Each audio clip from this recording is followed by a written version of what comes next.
Welcome to The Explainer. We love to dig into big ideas here, using the source material to see what's really going on. And today, we're tackling a modern obsession, this whole culture of being busy. Why do we brag about it? Why has it become like the ultimate status symbol? All right, let's start with something super simple. A question you probably hear every single day. How are you? Seems innocent enough, right? But oh man, the way we answer that question now, it says so much about our culture. I mean, if you're in the US, I'm willing to bet your go-to response, or at least the one you hear constantly, is some version of this. Busy. Oh, so busy. Just crazy busy. It's become this automatic, almost knee-jerk answer. And look, it's not just in our heads. This isn't just a feeling we all have. Researchers have actually studied this. This quote here basically confirms it. Complaining about being busy and working all the time is a real, measurable thing in our culture now. So this all begs some bigger questions, doesn't it? Like, is our idea of time universal? Do people everywhere see it the same way we do? And has being busy always been this badge of honor? The answers, well, they're pretty surprising, and they tell us a lot about who we are today. Okay, first things first. To really get this, we have to talk about time itself. We tend to think of it as this objective thing, right? The clock is ticking, it's universal. But the truth is, our experience of time, that's something we learn entirely from the culture we grow up in. This anthropologist, Edward Hall, he called it the silent language. And that's such a perfect way to put it. Think about it. Nobody ever sat you down and taught you the rules for being on time, or how long is too long to wait for someone. You just absorb it. It feels normal. And when you go somewhere with different rules, it feels, well, just plain wrong. And really, this whole cultural difference boils down to two basic ways of seeing time. You've got clock time and event time. We in the US and a lot of the Western world, we live on clock time. Time is a thing you can spend, save, or waste. Time is money. But in event time cultures, it's the activity, the event, that matters. Things start when they start, and they end when they're done. And this isn't some abstract theory. You see this philosophy in action all over the place. In Trinidad, they have a saying, any time is Trinidad time. In East Africa, even the time takes its time. I love that.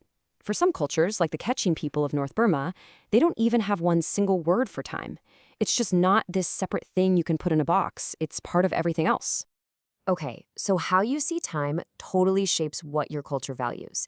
And this is where it gets really interesting, because it leads us to this huge 180-degree flip in how we show off our social status.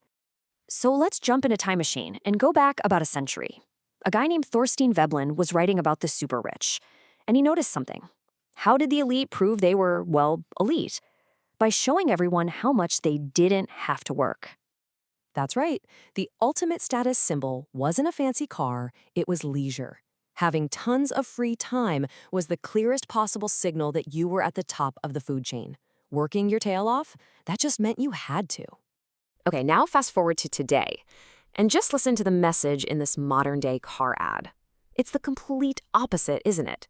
It's basically making fun of people who take long vacations and celebrating this idea of being a crazy, driven, hardworking believer. The message is totally clear. So there you have it.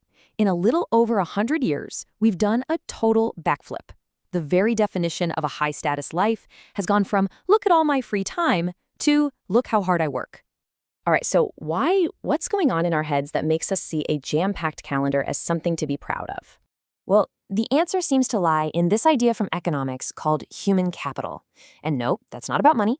It's about all the stuff that makes you valuable as a worker. Your skills, your drive, your experience, your ambition, all that good stuff. And here's how it all connects. Researchers think our brains basically go through this 4-step process, almost without us realizing it. Step 1, we see the signal. That person is always working, they have zero free time. Step 2, we make an inference. Wow, they must be really good at what they do, really ambitious. That leads to a conclusion, they must be in high demand. And what's the final result? We see them as having high status. Simple as that. And once you start looking for it, you see the signaling everywhere. And it's often super subtle. Using a grocery delivery service, that says, I'm too important to spend time at the supermarket. Walking around with a Bluetooth headset, I'm making deals on the move. And get this, even celebrities' humble bragging on Twitter about having no life is a way of performing busyness. But here's the kicker, and this is a really, really important point. This entire equation, that being busy equals being important, it is not universal. It only clicks, it only makes sense in certain cultures. And this is where the research just gets so cool. They did a study comparing how people in the US and Italy saw things. The results? A perfect flip. In the US, the busy person was seen as high status.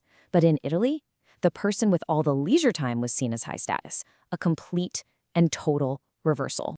So what in the world explains that? Well, it all comes down to one single powerful idea: the belief in social mobility. You know, the classic pull yourself up by your bootstraps idea, that you can climb the ladder through sheer hard work. See, in America, the culture is all about achieved status. You earn your spot in the world.